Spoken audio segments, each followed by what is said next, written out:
Owacho ni ginyalo dhi e ng'anyo kapo ni sirikal ok ochopo dwaro margi kata ng'iyo chal margi. Ka giloso gi jopuonj e boma ma Kabarnet, jagoro margi Zakaria Nyomboi dwa ni sirikal mondo ndike omongirore jopuonj mag junior secondary kanyakla gi jopuonj mane nono penj ma KCSE ma higa mokalo.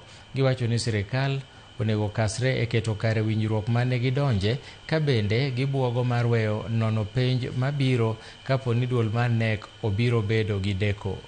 Go back and sit and give us item by item the specific amounts that are being allocated on those on that insurance cover. And secondly, as we pay a lot of money, we want to see the value of our money.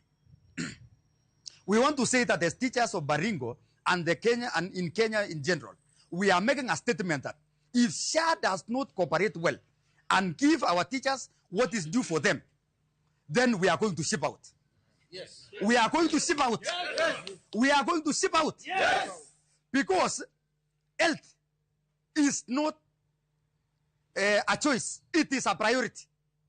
It's a right. It is mandatory. And we want to tell the teachers of this country, if by next week, if proper communication is not made on all the aspects of our comprehensive cover, then we are downing our tools and we go to the streets. There is a reason why we are demanding for autonomy, by the way. It is not only, we are not saying it for the sake. When you go to these chain schools, there are 3 to 4 things that we want to emphasize. One is administrative autonomy. We want the chairs to get the administration which can man their issues without being interfered by the primary school teachers. Let our teachers be confirmed, and that thing called internship must stop immediately. Yes. We are teachers who are trained, we have enough experience.